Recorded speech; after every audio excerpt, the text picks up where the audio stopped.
Padre, dentro de los cuestionamientos que me han hecho o me han hecho el favor de hacer por internet con respecto a la misión, está la integración de los laicos. Ujú.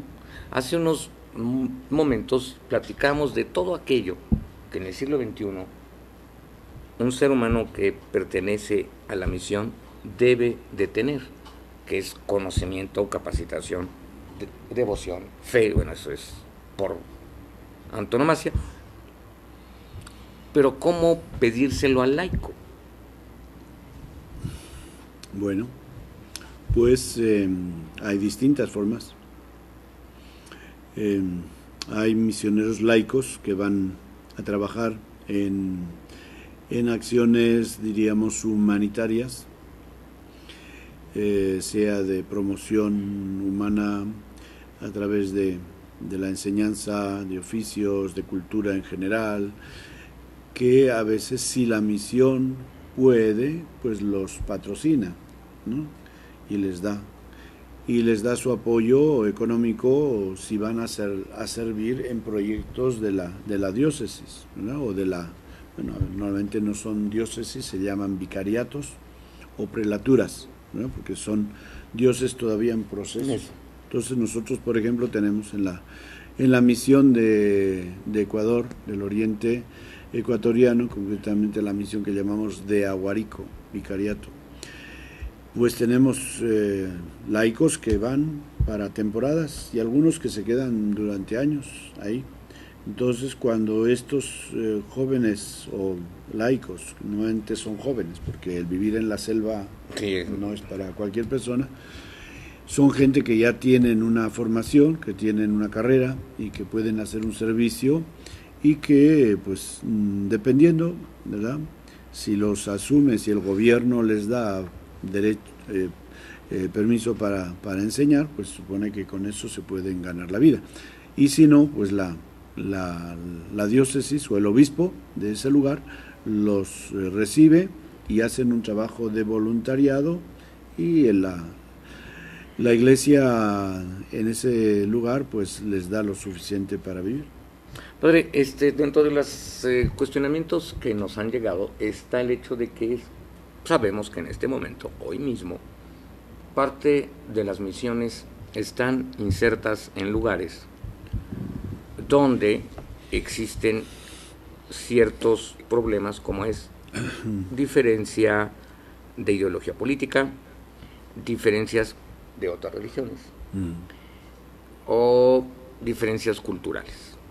Un ejemplo, ¿cómo es que las misiones que han entrado en un país socialista que es Corea del Norte han sido exitosas? O sea, ¿cómo integrarse a una sociedad que en teoría debería ser contraria en ideas y llevar a cabo con éxito la misión? ¿Con éxito en qué sentido? Con éxito que actualmente... ¿Sentido espiritual o...? Tanto espiritual como de convivencia con la sociedad y Pues las sí, autoridades políticas. bueno, pues si las autoridades políticas lo permiten, pues entonces es normal que tengan éxito. Como en Rusia, por ejemplo, desde la perestroika ha habido una apertura a las iglesias en general y pues obviamente que tienen éxito. ¿Por qué? Porque la gente, después de 50 años de sistema comunista, donde la práctica religiosa ha sido muy restringida, pues ha habido mucha gente que han estado aguantándose y anhelando el tiempo donde pudieran de nuevo tener esa libertad religiosa, ¿no? Y entonces, pues sí, es normal que estás trabajando en un campo, pues diríamos que estaba bastante preparado, porque la gente estaba ansiosa de poder escuchar de nuevo y tener pues una formación religiosa de primera mano, ¿no? Porque cuando los pueblos, como por ejemplo en Cuba, durante muchos años, donde ha habido tantísima restricción religiosa, ¿qué ha pasado? Ese deseo y ese anhelo religioso de la gente ha derivado en lo que llamamos el ¿cómo dicen? Santería, en la santería, ¿no? Que está llena de supersticiones, de prácticas supersticiosas, de brujería, y mezclan ahí de todo, ¿no? Entonces, pero es un síntoma, ¿no? De cómo la gente necesita eso, ¿no? Entonces, el sentido religioso dentro de la condición y de la naturaleza humana es algo que no se puede negar, y decir que es algo impuesto para controlar a la gente, un opio del pueblo, es una tontería. Ya de eso ya hablamos en otra ocasión, ¿verdad? Entonces, pues obviamente que sí, en un lugar donde hay mucha oferta, como digamos, por ejemplo, en México, en esta ciudad, donde hay oferta de todo, y pues quizá no se siente tanto ese deseo de lo religioso, pero bueno, pues si contáramos todos los miles de personas que van a la iglesia entre semana y los domingos, pues veríamos que sí hay. Es decir, según las estadísticas, el 82% de la población creyente se considera católica, ¿no? Y de esos, bueno, de misa así de práctica, más o menos hay como la mitad, ¿verdad? Pero ya regularmente sí, o sea, que vayan regularmente a misa, el porcentaje es bajo, pero en eso ha habido un cambio muy fuerte y que la Iglesia lo tiene que aceptar. Esto de la misa dominical, que todavía existe como un mandamiento de la Iglesia, pues ya pasó de moda. O sea, y no lo digo porque no valore yo la misa, ni mucho menos, porque yo celebro misa todos los días, sino porque veo que la gente, los jóvenes hoy día, cuando se confiesan, no se confiesan de no ir a misa.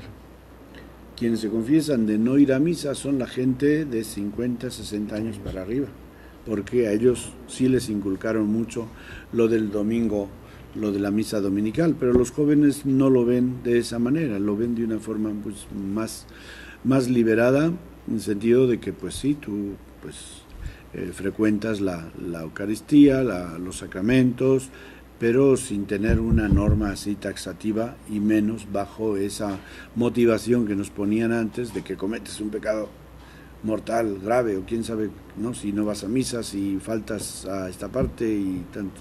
Entonces hoy todo eso, y es un síntoma importante que creo que lo tenemos que tomar en cuenta en la Iglesia, porque la gente joven hoy día tiene una cierta alergia a lo religioso como forma de institucionalizar la fe. Entonces, que la fe y la experiencia de fe, sea en Jesucristo, sea en Dios, sea en otras creencias religiosas, las ven de una manera, al menos entre los cristianos y los católicos, se ven de una manera pues más espontánea, más libre, porque pues Jesucristo en el Evangelio está siempre haciendo invitaciones. Si quieres esto, si quieres lo otro, si quieres venir, si quieres ser mi discípulo, ¿no? Y no, pues hay muchas de todas estas obligaciones las ha puesto la institución eclesial, ¿no? Que si los 5 mandamientos de la Iglesia y los mandamientos de Dios, bueno, esos son de ley natural, ¿no? Son mandamientos de Dios que Dios los ha puesto en la conciencia del ser humano, ¿no? Pero ya, ahora si te digo que cometes pecado mortal o venial con esto o lo otro, pues eso ya es muy relativo, porque pues va a depender mucho de la cultura, va a depender mucho de la persona, en qué circunstancias se encuentra, ¿no? Hasta hace pocos años el 6º mandamiento era el mero mero, ¿verdad? El mero mero. El mero mero, porque ahí se concentraban todos los pecados mortales que un cristiano podía cometer, ¿verdad? Y había que examinarse sobre eso y confesarse, etcétera. Y el primer mandamiento de amar a Dios con todo el corazón, con todas las fuerzas, honrar a tus padres, etcétera, o respetar los bienes ajenos y tantas otras cosas que son importantísimas, como que eso ya no tenía tanta importancia. Hasta no matarás. Entonces, hasta no matarás. La vida no vale nada, como dijo José Alfredo, no, pero eso es una tontería. O sea, pero digamos que eso es un síntoma de una cultura, ¿eh? Entonces, si en un país católico donde tenemos ese mandamiento y con esa pena de cometer un pecado mortal, etcétera, que ciertamente no podemos negar que no sea importantísimo y respetar la vida ajena, pero el que nazca una cultura de la vida no vale nada, pues quiere decir que como que no hemos sabido inculcar el valor de la vida, y eso es lo que tenemos que hacer. Es decir, que los mandamientos no son simplemente no matarás y punto, y la gente dice yo no mato. No, pues no trata de no matar, se trata de cómo tratas a las personas, cómo respetas al prójimo y cómo atiendes a las necesidades de los demás. Es decir, darle un ropaje mucho más humano y quitarle ese ropaje puramente legalista de no matarás. Padre, las dos últimas preguntas antes de que, bueno, la última pregunta mejor, antes de que nos vayamos al corte. El hombre y la mujer de la misión, que han aceptado por vocación, que se han sentido imbuidos en el sentido de la misión, por edad, por muchos factores, pueden estar como digamos fuera o en retiro. En el espíritu y en el corazón del misionero, sentirse y saberse misionero, ¿acaba con el retiro o acaba hasta que se acaba la vida? Pues, hombre, depende mucho de en qué circunstancias se ha vivido. Recuerdo que cuando yo estuve en Filipinas había un fraile que murió a los 90 y no sé cuántos años. Él se regresó a España con la intención de quedarse ya en España por ahí cuando tenía 80 y pico años. Y pues al poco tiempo de estar allá se regresó otra vez. No se adaptaba al ambiente, y eso nos pasa pues a la mayoría después de que hemos estado muchos años, como que ya te identificas con el ambiente, y sobre todo cuando uno ha vivido en ese ambiente, sobre todo de misión así estrictamente hablando, pues ya uno se acomoda. Nosotros hemos tenido tantísimos misioneros que solamente han vuelto a España pues porque los superiores les han dicho que volvieran para atenderlos ya, porque a veces en los lugares de misión no se les puede atender bien, y cuando ya son grandes o están enfermos, pues para mejor atenderlos han vuelto, pero muchos de ellos han vuelto sencillamente casi para morir. Entonces ciertamente que esa vocación misionera se mete dentro de toda la idiosincrasia de la persona, se hace parte de uno. Por convicción nunca se deja de ser. No, claro. No es un oficio que uno hace, es una vocación. O sea, misionero por siempre. Sí, todos somos misioneros, es que todos somos misioneros, y eso lo tenemos que descubrir dentro de nuestra vocación cristiana, y ya después, según las circunstancias en que tú lo desempeñes, pues claro, se hace más parte de ti, porque lo estás viviendo y lo estás sufriendo a veces. Bueno, padre, regresamos en un minuto y empezamos con el siguiente tema.